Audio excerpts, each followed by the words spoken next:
Hey guys, welcome back to my another blog. বলতে গেলে আজকে আমি যাচ্ছি না কোথাও ব্লগ বানাতে, কারণ আমি যেরকমই ব্লগ বানাই ভাই তোমাদের পছন্দ হবে না।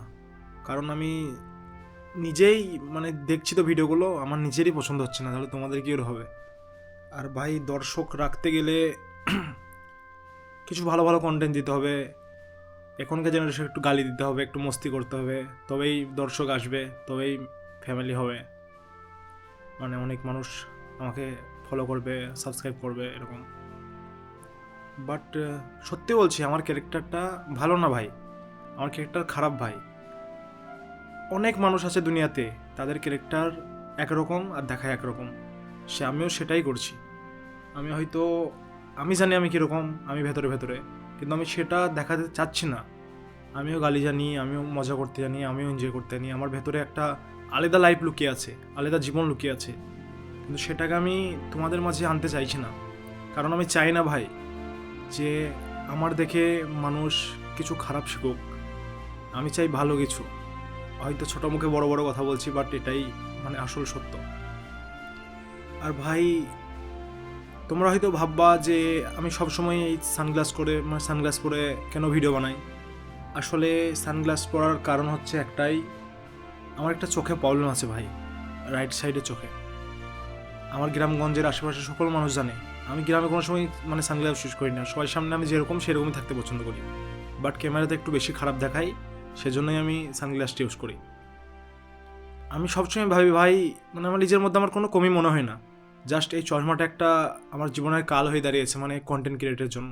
কিন্তু আমার ইচ্ছে আছে, সেই ইচ্ছেগুলোকেই মনে রেখেই নেমেছি সোশ্যাল মিডিয়ায়। আমি চাই পারমানেন্টলি এই লাইফটাকে আমি নিজের করে নিতে চাই এরকম। আমার ট্রাভেলিং বিশাল পছন্দ, আমি দুনিয়াটাকে ঘুরে দেখতে চাই। আগেও বলেছি, এখনও বলছি, সেই জন্যই আমার কন্টেন্ট ক্রিয়েট করা। আর অনেক মানুষের হেল্প করতে চাই, সেটা এখন হয়তো হচ্ছে না, বাট সেটা পরে হবে, হবে না তা না। সেটা যে করে হোক, যে আমি ইউটিউবে ফেমাস হতে হবে সেরকম না, যে আমি এখান থেকে ফেমাস হয়ে আমি মানুষের হেল্প করবো তা না। আমি অন্যদের মতো না যে আমি ফেমাস হবো তবে মানুষের হেল্প করবো, সেটাও বলবো না। আমার যতটুকু পারবো ভাই ততটুকু করবো, এরকম ব্যাপার।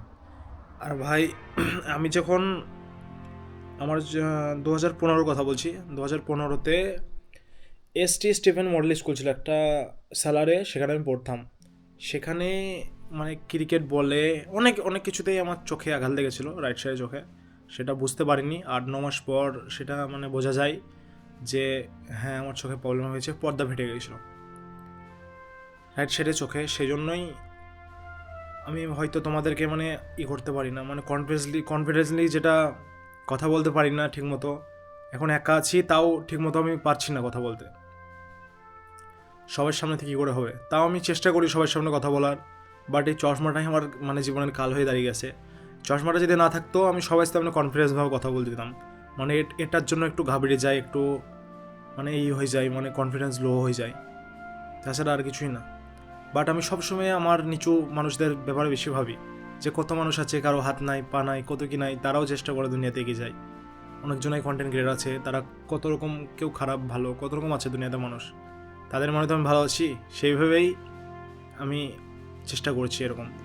কিন্তু আমার ভিডিও সেরকম আমি জানি যে কিছু হচ্ছে না, কারণ কোনো ওরকম আইডিয়া নেই। আর মেন হচ্ছে এখানে ভাই, ডেলি ব্লগ করতে গেলে ফ্যামিলি দরকার।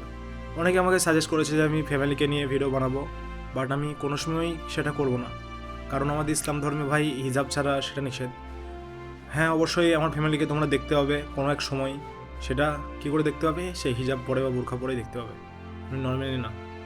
তাই আমি একাই সবসময় করি।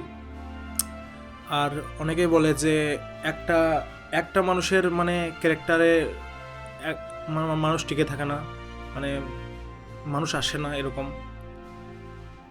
বাট আমি এটাও ভাবি যে দুনিয়াতে অনেক মানুষই আছে, কেউ কেউ এমনও আছে যে আমাকে পছন্দ করবে, আমার ক্যারেক্টারটাকে পছন্দ করবে, আমি যেরকম সেরকমই আমাকে মেনে নেবে, সে আমার পাশে থাকবে, পাশে দাঁড়াবে এরকম।